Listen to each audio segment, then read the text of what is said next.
Imagine só a seguinte situação. Uma filha está tentando ajudar a mãe com Alzheimer e a mãe pergunta assim: cadê o meu pai? Ele ainda não chegou. E aí a filha responde: mas o seu pai? Ele morreu faz 40 anos. Naquele momento, algo muda no rosto da mãe. Ela começa a chorar, ou fica angustiada, ou fica até mais agitada. E a filha pensa: mas eu só disse a verdade. O problema é que a verdade mesmo nem sempre é a melhor resposta para quem tem Alzheimer. Porque na mente da pessoa com demência, aquele momento não é uma lembrança, é na verdade o presente. E quando a gente insiste em corrigir, em confrontar e provar algo, muitas vezes o que a gente acaba fazendo é provocando mais ansiedade, agitação e sofrimento desnecessário. No vídeo de hoje você vai entender então as frases que nunca devem ser ditas para um idoso com Alzheimer, porque essas frases elas pioram o comportamento e o principal, o que dizer no lugar. Se você cuida de um pai ou uma mãe ou um familiar com demência, esse vídeo pode mudar completamente a forma como você se comunica com ele. Então me acompanhe nesse vídeo até o final, porque eu sei que você vai gostar. A propósito, eu sou o Dr. Milton Botelho, pós-graduado em geriatria, e há mais de 13 anos eu ajudo inúmeras famílias a mudarem o olhar sobre o cuidado dos idosos, trazendo conhecimento, novas perspectivas e esperança. Sendo essa a minha missão, a de fazer com que as pessoas possam mudar o olhar sobre a jornada do cuidado dos idosos e assim deixar essa jornada muito mais leve. E cá entre nós, essa missão me deixa muito orgulhoso. Então, se você não é inscrito no canal, aproveita essa oportunidade agora, porque senão você pode se esquecer. Se inscreve no canal, porque aí toda semana, quando tem vídeo novo, o YouTube ele entrega para você, ele lembra que tem vídeo novo no canal. Você também pode deixar o seu like, porque faz o canal crescer e aparecer para outras pessoas que eu sei que também tem muitas dúvidas quando a gente fala de cuidar de idoso. E talvez até tenha essa mesma dúvida de querer saber o que falar em situações como essas, que eu acabei de dar um exemplo agorinha. Pois bem, antes de falar das frases proibidas, você precisa entender uma regra que é fundamental quando a gente fala desse diálogo, desse discurso junto ao idoso, que é uma mudança de paradigma, uma regra de ouro da comunicação quando a gente cuida de algum familiar com demência. Porque quando a gente lida com Alzheimer, nós não estamos tentando corrigir a realidade do paciente, a realidade do idoso. O que a gente está tentando, na verdade, é acalmar o cérebro dele. E aí isso vai entrar dentro dessas frases que, se dita fora de hora, pode agitar ainda mais. Isso significa, então, uma mudança nesse paradigma que eu falei, para não confrontar, não corrigir e não querer provar, olha só, que ele está errado. Mas, na verdade, trazer validação das suas emoções, acolher as suas percepções, o que é que ele está falando, dar atenção a ele e redirecionar a atenção, então mudando o foco, que esse é o principal ponto aqui quando a gente fala do que não deve ser dito. É mudar um foco depois de acolher o que ele está falando. Ou seja, em outras palavras, é às vezes a gente entender que o melhor é a gente entrar no jogo do idoso, vamos assim dizer. Entra ali um pouco naquela realidade do que ele está falando, né? E não trazer o idoso para o nosso mundo. É entrar por alguns minutos mesmo no mundo dele, naquilo que ele está comentando, como se aquilo fosse uma verdade, embora a gente saiba que não é. Mas aí a gente vai ajudar ele, acolhendo ele primeiro e depois mudando o foco e tá tudo certo. E como eu já ouvi repetidas vezes de muitos familiares que têm atitudes como essa, ou então até falando das inúmeras dificuldades, né, das inúmeras demandas que o cuidado do idoso ele traz, ele exige e gera mudança de humor, também até do cuidador. Eu sei que é um cansaço emocional também envolvido naquele cuidado. Foi pensando nisso, pensando em familiares que estão cansados e com ansiedade por conta das dificuldades do cuidado, que eu criei um treinamento chamado Recomeço, que é justamente para que você consiga lidar melhor com a ansiedade. Então, se fizer sentido para você, na descrição desse vídeo tem um link de acesso. Você conhece o treinamento, lá tem estratégias que você vai aprender a lidar com as suas limitações, você vai começar a entender quais são elas, quais são os gatilhos que geram com mais facilidade ansiedade na sua realidade, inclusive também estratégias que você vai montar para o futuro, para que não gere com tanta facilidade novos momentos de ansiedade a partir do momento que você vive o autoconhecimento. É como se você se tornasse meu paciente, porque você vai me acompanhar ali durante os dias, porque a ideia não é fazer um treinamento todo de uma vez, mas assistir uma aula por dia e aí fazer o exercício sugerido a cada dia para você conseguir realmente viver esse processo de crescimento, de autoconhecimento e de melhora com relação a aprender a lidar com essa questão que é tão comum hoje na sociedade, que é a ansiedade. Eu sei que você vai gostar. Vamos então para a primeira frase que nunca deve ser dita. E é a seguinte: ele já morreu há muito tempo. Olha só como essa frase é comum de eu ouvir nos discursos da lida do idoso. Uma das situações mais dolorosas e que acontece com pacientes que têm Alzheimer é justamente quando o idoso pergunta por alguém que a gente sabe que já faleceu. Como exemplo, cadê a minha mãe? Meu pai já chegou? E é um idoso, hein? Onde está o meu irmão? Ou seja, ele não percebe que ele não está nesse momento presente agora, ele está pensando no passado. O erro mais comum então é responder: ele morreu faz muitos anos, a senhora esqueceu? A senhora está perguntando isso de novo, ele já morreu. Ou seja, ficar dando a notícia de novo da morte, ela não é a melhor das estratégias. O problema é que o idoso ele não lembra que essa morte ela já aconteceu de fato. Então, por não lembrar, ele pergunta. Tá tudo certo para ele. Mas para ele essa notícia, quando você diz de novo que faleceu, é como se fosse a primeira vez.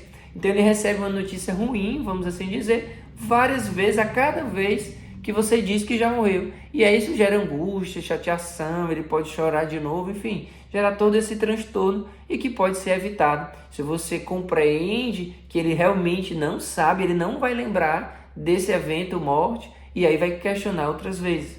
Então isso pode provocar choro, como eu falei, agitação, sofrimento intenso e desnecessário e uma repetição da mesma dor várias vezes, toda vez que ele recebe a mesma notícia. Então o que é que a gente pode fazer no lugar? Use respostas que são mais tranquilizadoras. Você vai tentar desviar a atenção dele, ele saiu, mas depois ele passa aqui. Ou então ele ligou dizendo que chega mais tarde, não se preocupe. Vamos jantar primeiro, a gente guarda a janta dele, quando ele chegar ele janta, por exemplo, tá? E aí muda o foco da conversa depois da sua resposta à pergunta que ele fez, e aí tá tudo certo, daqui a um pouco ele até esquece e não pergunta de novo. Pode até ser que ele pergunte mais tarde de novo, e você dá uma outra resposta dessa, evasiva, e não tem nenhum problema. Não é ser desonesto com ele, é diminuir, na verdade, as agitações, as angústias, o sofrimento que se repete desnecessariamente, tá certo? A segunda frase que deve ser evitada é justamente: não tem ninguém aqui, eu já disse.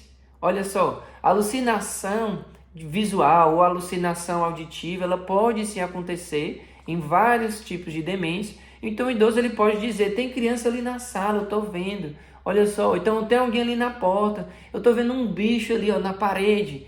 Tem bicho aqui em cima de mim, olha só, essas formigas estão subindo em cima da minha perna. E a resposta intuitiva é dizer: não tem ninguém, presta atenção, você não está vendo que não tem ninguém? Ou então, você está imaginando coisas. Isso daí não acolhe o idoso. Na verdade, faz com que ele fique realmente mais desconfiado até, achando que você não acredita nele e que ele nem pode confiar em você. Olha só como isso é crítico, porque se ele não confia em você, ele não vai se sentir acolhido, ele pode ficar agitado e pode durar uma noite inteira por conta de falta de acolhimento. O ideal é deixar ele mais tranquilo, a gente acalmar ele, né, sem gerar mais ansiedade, irritação e sensação de não ser compreendido. Então o que a gente pode fazer no lugar? Entra na lógica dele, né, e resolve o problema dentro daquela realidade que ele citou. Por exemplo, aquelas crianças que a senhora falou, não, elas já foram embora, não estão mais ali não. Ou então assim, já apaguei o fogo, o senhor não estava sentindo o cheiro da fumaça? Não, já apaguei o fogo, não tem fogo mais não, aquele cheiro já acabou. E assim vai, dependendo do que ele falar ou ela falar, você vai dar uma resposta ali em cima daquilo e tá tudo bem. Você vai evitar conflitos, vai evitar mais agitação. Daí porque a gente sempre entrar nesse jogo, né, dentro da argumentação com ele, vai ser um benefício maior para ele. Embora não seja a verdade nua e crua, vamos assim dizer, a verdadeira verdade do que nós estamos vivendo concreto agora. Mas para ele, aquele pensamento que ele gerou tem um grande sentido, então a gente tem que respeitar isso. E a gente nem tira a individualidade dele, a dignidade dele achar que está acontecendo algo. Claro que se isso começa a acontecer com muita frequência, é caso sim de procurar atendimento, talvez ajuste medicação ou iniciar alguma medicação, caso ele não use, até para poder ajudar nessa lida de alteração de comportamento, porque existem sim medicações que podem ajudar na alteração de comportamento que é comum nos quadros demenciais. Então, procure o seu médico e não faça isso achando que a medicação do vizinho que deu certo para ela vai dar certo para o idoso ou para a idosa que hoje você cuida, tá bom? A terceira frase que gera muito conflito é a seguinte: essa já é a sua casa. Ou seja, uma resposta que você dá quando ele pergunta que quer ir para casa e você fica até irritado dizendo, mas essa já é a sua casa. Muitos idosos com Alzheimer dizem isso: eu quero ir para casa. Ó, pronto, já ajeitei minhas coisas, agora eu quero ir. Eu sei, pronto, para minha casa. Ó, e é interessante isso, porque isso irrita muitas vezes o cuidador por não entender. Então agora você já entende que isso vai acontecer. Se não aconteceu, ou pode acontecer, é muito comum. Não acontece com todos os idosos que têm demência, mas uma grande maioria deles tem esse desejo de ir para casa. Porque na verdade ele está relembrando de algum momento no pensamento dele, que ele traz agora para a realidade de hoje, de algum momento que foi bacana, de algum momento onde ele se sentiu mais acolhido do que agora, talvez por algum sentido. E aí ele quer aquela mesma sensação de acolhimento. Não significa a casa física, outra. Ele está em casa, está tudo bem, mas ele não está se sentindo como naquela época e o pensamento é diferente. Tá? Então, mesmo estando na própria casa, isso acontece porque o cérebro perde orientação no tempo e no espaço. Também tem essa questão da cognição alterada nesse quesito, tempo espacial. E aí as piores respostas seriam: mas você já está em casa, olha as roupas aqui, olha os seus móveis, olha a sua cama. Isso aqui é a sua casa, você não está reconhecendo? Presta atenção.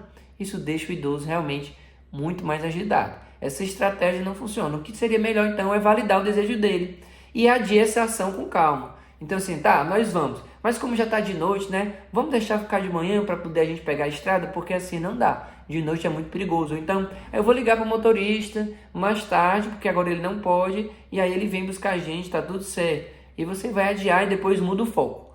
Muda o foco depois que fez essa resposta, em vez de confrontar. Muitas vezes é o momento ali de convidar para fazer um lanchinho, pode dar uma volta, para poder mudar o foco e ele esquecer que estava com esse desejo de ir para casa. E quando muitas vezes, na verdade, é uma questão emocional ali envolvida, tá? Ele esquece muitas vezes em poucos minutos depois. Então vale muito a pena a gente acolher aquela verdade dele e aí a gente dizer que vai dar certo. Em um outro momento a gente consegue resolver essa demanda, tá? Então assim, eu te convido agora a aproveitar essa oportunidade. Se você já passou por uma dessas situações que eu acabei de comentar, conta aqui nos comentários, escreve aqui o que foi que você fez, o que foi que deu certo de estratégia, qual dessas frases que você já ouviu ou tem escutado com muita frequência e que no começo talvez tenha sido mais difícil e hoje você consegue compreender melhor. Porque quando você compartilha a sua história, a gente consegue ajudar outras pessoas que não têm o mesmo olhar, não conseguiram perceber ainda com o mesmo olhar que hoje você tem, pela sua experiência, enfim. E aí você ajuda outras pessoas também e a gente cresce, todo mundo junto aqui no canal. Também vou ler o seu comentário,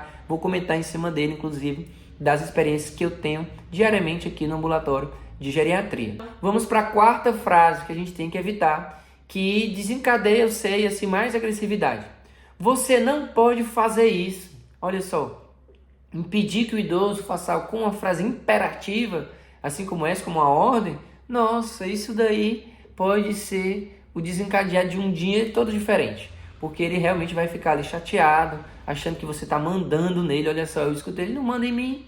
Então assim, é muito interessante a gente perceber isso no idoso, principalmente quando está no começo do quadro demencial, porque aí ele ainda tem muitos lances, ali, muitos momentos de orientação.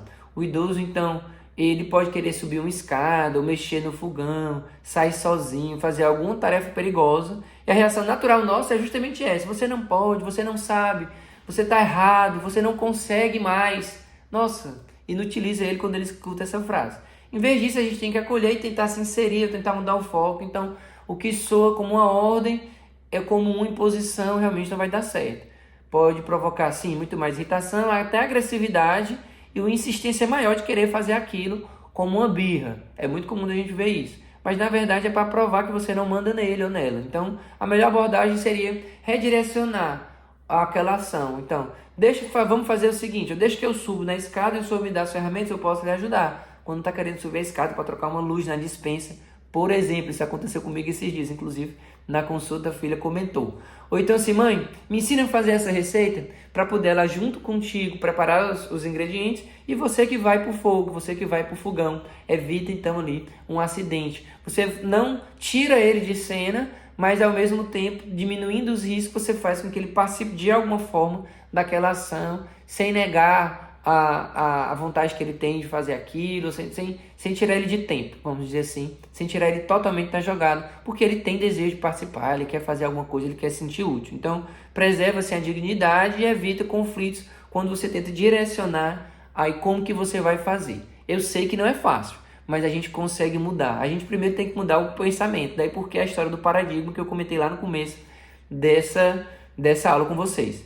Olha só, a quinta frase é a seguinte, que nunca deve ser usada de fato. Você lembra quem eu sou? Nossa, essa frase eu escuto muitas vezes aqui mesmo, no consultório, quando a filha olha para a mãe, eu pergunto, a senhora teve quantos filhos? Ela começa a contar, esquece, no meio do caminho ela não diz. E essa moça que está aqui na frente da senhora, quem é? Ela fica olhando, não reconhece a filha, e aí a filha fica, mamãe, quem eu sou? Como é o meu nome? Nossa, isso agita muito o idoso, né? Você lembra de mim, né? Você lembra quem eu sou, meu nome? Isso daí realmente é muito comum e a gente sabe que ele se sente envergonhado, o idoso, ele tem assim, uma certa frustração por não lembrar naquela hora e você está forçando ali, como é mesmo meu nome? Diga aí, o doutor quer saber. Gera mais ansiedade, então assim, não dá certo. Em vez de fazer isso, o que a gente pode fazer no lugar? Você já diz simplesmente a informação, mãe, sou eu, a fulana, sua filha, pronto, e já vai conduzindo dali. Ou então assim, mãe, sou eu a sua filha fulana, porque ela tem 5 filhas. Você já diz logo, sua mãe, sua filha fulana que está aqui com a senhora. Pronto. Então ela já vai se sentir até mais tranquila, porque sabe que é uma das filhas que ela recorda o nome, mas olhando para você, talvez ela não sabe que esse seja o seu. Mas ela recorda o nome dos filhos, vamos dizer assim. Então é muito possível. Sem colocar a pessoa num teste de memória. Porque ficar testando ele não dá certo, isso não vai forçar o cérebro dele. Vai deixar ele mais agitado, envergonhado, enfim, não vai dar bom, tá bom? Então uma sexta frase que também é muito interessante, que gera resistência na hora do banho, olha só, é muito como essa, né? Você tá cheirando mal. O banho é um dos momentos mais difíceis, né, para cuidadores, eu sei. E quando você diz, você precisa tomar banho, você tá fedendo, pai. Então, assim, é diferente, ele acolhe de uma certa forma, como se ele estivesse sendo desprezado. Então, quase sempre gera, sim, uma resistência ainda maior e imediata para poder tomar banho. Agora que eu não vou mesmo. Sabe? O pensamento é esse, porque ele não quer ser mandado e não quer ser, como se sentisse desprezado. Então a gente tem que transformar esse momento em algo natural, fazer de uma forma mais convidativa o momento de ir para o banho. E você pode usar, por exemplo, a seguinte frase, ó, vamos tomar um banho porque a água está mais quentinha, eu já mornei para a senhora a água, que aí vai, né, juntou num balde, colocou a... Ou então assim, tem um chuveiro elétrico, nós trocamos o chuveiro, agora a água é quentinha. Porque ele não vai lembrar que trocou na semana passada, enfim. E que todo dia você vai ter que dizer isso, tá tudo bem. Ou então assim, vamos arrumar o seu quarto e já separar uma roupa que a senhora me pediu ontem. Ou então assim, aquela roupa nova que a senhora me pediu, já está engomadinha, bem cheirosinha para a senhora trocar depois do banho. Pronto, o banho vai fazer parte de um processo ou outro que ela vai viver. Então acaba que muitas vezes assim é quando consegue convencer. A forma como falamos realmente, ela muda completamente a reação do idoso. E é isso que a gente precisa fazer, instituir a partir de agora. Tendo esse conhecimento, a gente muda um pouco a forma de lidar com essas questões. Cuidar de alguém com Alzheimer, eu sei que exige muito de cada um de nós, porque a gente abre mão de estar certo. E é isso mesmo, você tem que abrir mão de estar certo, tá bom? Porque muitas vezes corrigir eu sei que não ajuda. E ajuda, na verdade, o que ajuda, na verdade, é acolher, tranquilizar, adaptar a comunicação, mudar o foco. Porque quando você muda a forma de falar, muitas crises simplesmente deixam de acontecer. E aí o relacionamento melhora. Isso melhora não só a vida do idoso, mas também a vida de quem cuida, porque deixa ela um pouco mais leve a partir do momento que você tem mais experiência utilizando essas ferramentas. Aqui no canal eu sempre trago orientações práticas para ajudar quem vive essa realidade todos os dias. Se você não conhece os outros vídeos do canal, eu te convido então a visitar eles. Então, se esse vídeo ele tá te ajudando, se inscreve no canal se não é inscrito até o momento, porque eu sei que vai te ajudar. Compartilhe com alguém que você conhece que também cuida de um idoso, ou então até um idoso com Alzheimer, que é muito parecida a realidade com a sua, e deixa aqui o seu comentário porque eu sei que os comentários ajudam muito a gente a crescer. Qual é a maior dificuldade, então, que você enfrenta no cuidado diário? Pode comentar aqui qual é essa dificuldade que você tem, porque aí pode ser, inclusive, o tema do próximo vídeo que eu vou trazer aqui dentro do canal. Pensando agora, eu me lembrei que talvez dessas situações, a que mais se repete na casa de quem tem um idoso que precisa de ajuda e que tem demência e que tira a noite de sono de muitos cuidadores, é justamente o idoso querer voltar para casa. Então eu explico nesse outro vídeo em mais detalhes sobre esse assunto, vale muito a pena conferir. E lembre-se, você é o porto seguro do idoso que você cuida, não apenas o filho ou o cuidador. Um grande abraço, a gente se vê então no próximo vídeo, que Deus abençoe a sua luta.